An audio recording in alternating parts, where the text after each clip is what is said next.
Bonjour à toutes et à tous, j'espère que vous allez très bien.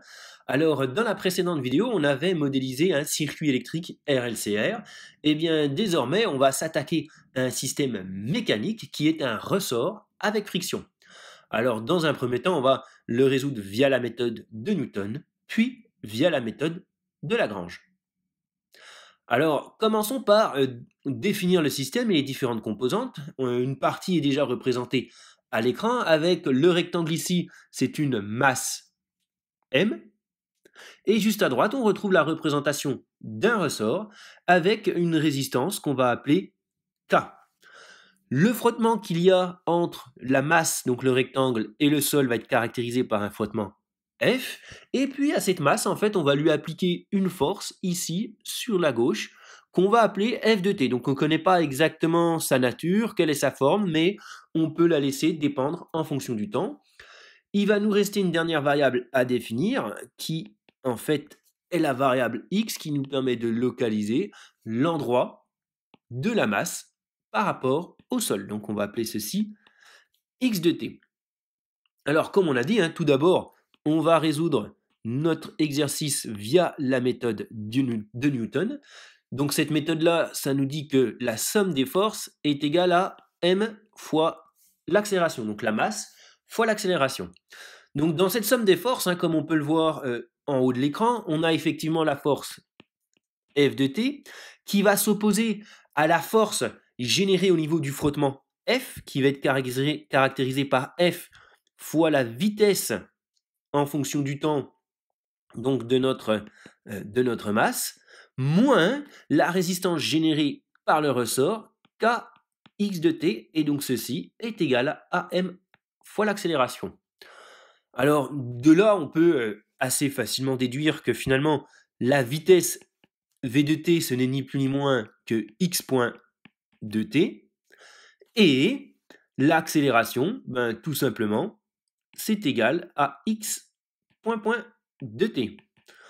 En remplaçant ceci dans l'équation, on va retrouver que f de t est égal, f de t moins v x point de t moins k x de t est égal à la masse fois x point de t. Donc tout simplement, si on réarrange un petit peu cette équation pour avoir, on va mettre à gauche toutes les variables qui dépendent de x, et puis à droite, on va mettre f de t, on va avoir quelque chose qui nous dit que x point de t plus f sur m fois x point de t plus k sur m fois x de t est égal à la force externe au solide, donc F de t, divisé par m. Et donc ici, on a finalement déjà obtenu, c'est comme on peut le voir, c'est assez rapide, mais l'équation différentielle qui permet de caractériser notre système. Alors voilà, c'est le rectangle que je veux prendre ici. Tac, est-ce qu'on peut le mettre... Bon, je l'aurais bien mis en rouge, mais ce n'est pas grave. Et puis, on va faire comme ça. Style, voilà. Et peu importe, on peut prendre celui-ci. Et voici. Donc, voilà. Donc ça, c'est pour la méthode de Newton. Donc, comme on peut le voir, c'est assez rapide. Et désormais, on va passer à la méthode de Lagrange. Donc, elle est un petit peu plus longue dans ce cas-là. C'est pas toujours vrai qu'elle est plus longue. Bien souvent, elle est quand même plus longue. Mais bon, on va la faire pour prendre l'avantage, pour prendre l'habitude finalement de la travailler. Alors, comme on le sait avec la méthode de Lagrange, la première chose à faire, c'est de décrire les variables T, U et D. Alors, commençons par T, l'énergie cinétique, qui est égale à 1 demi de mv au carré. Donc finalement, c'est ni plus ni moins que 1 demi de m x point au carré. Donc ça, c'est réglé. L'énergie potentielle de pesanteur, ça s'applique... Enfin, c'est de pesanteur. Non, c'est pas de pesanteur dans ce cas-là, puisque c'est l'énergie potentielle générée par le ressort. Ça va être égal à 1 demi de kx au carré. Et donc, la force de dissipation, c'est générée par le frottement de la masse avec le sol, ce qui est égal à 1 demi de fx point au carré. Très bien, donc à partir de là, on va pouvoir appliquer la méthode de Lagrange. On n'a qu'une seule coordonnée généralisée dans ce cas-là, puisque c'est x. Et donc ça va en fait nous simplifier quand même la tâche à ce niveau-là. Alors, par rapport à x, je le rappelle, on va déjà commencer par calculer d t par rapport à d x point. Donc ceci va être égal, alors d t par rapport à d x point, on peut le voir ici, tout simplement, ça va nous donner m x point. Alors, on va déduire assez facilement que la dérivée par rapport au temps de d t par rapport à d x point est égale à mx point point. Donc ça, c'est bien. En plus, finalement, on est assez content puisque quand on regarde l'équation de Newton, on voit ici qu'on a notre... ici, il apparaissait notre x point point. Donc c'est bien des fois, quand on fait les deux méthodes, ça nous permet de nous vérifier et de s'assurer qu'on fait les choses correctement. Alors, ça c'est par rapport à l'énergie cinétique. Désormais, alors oui, il y a une autre chose aussi qu'il faudrait faire, c'est c'est d t par rapport à d x pour être rigoureux, mais on sait directement ici que ça va être égal à 0.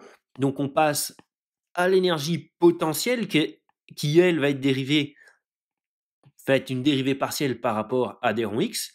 Donc celle-ci, on regarde, ça va nous faire juste k fois x. Et puis, il nous reste donc l'énergie, la force de dissipation, d par rapport à d x point, qui va être égal, donc le d ça va être assez similaire, hein, ça va faire fx point. Eh bien, tout simplement, à ce moment-là, on peut en déduire l'équation qui régit le système, mx point point plus kx moins plus, pardon, fx point est égal à la force externe F. Donc là, on n'a pas mis le T, hein, juste pour simplifier un petit peu, mais tout cela dépend du temps.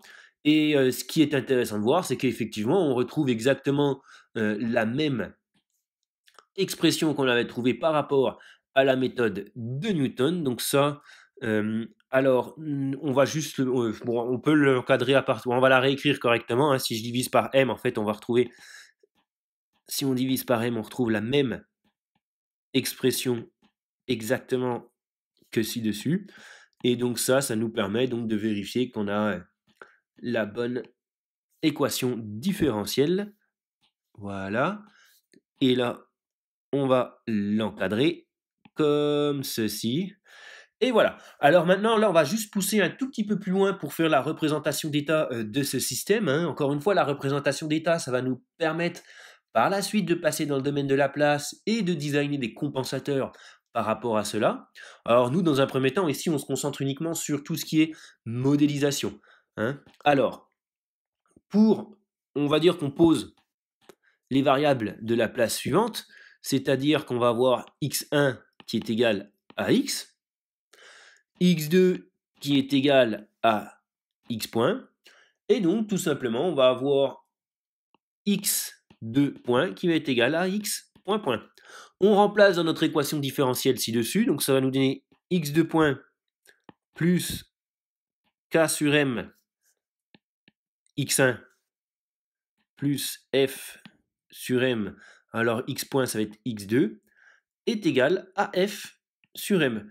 Donc là on va juste réorganiser un tout petit peu cela de manière à avoir une équation qui va nous permettre de passer sous forme matricielle de manière assez visuelle.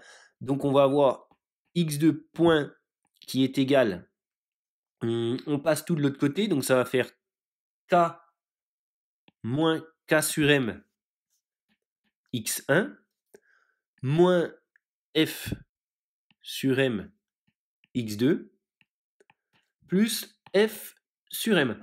Alors on a intérêt aussi à mettre, là ça peut paraître assez évident dans cet exemple qui est assez simple, mais au final c'est bien de le faire de manière pour avoir les automatismes et être rigoureux.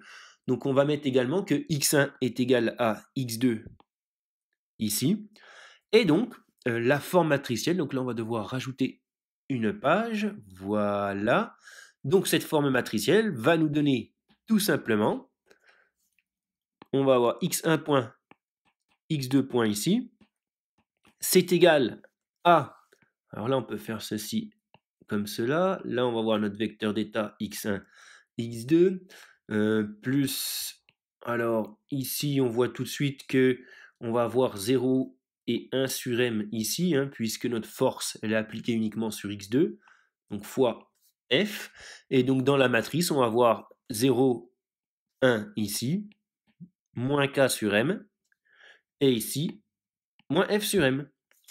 Et donc voici pour cette représentation d'état.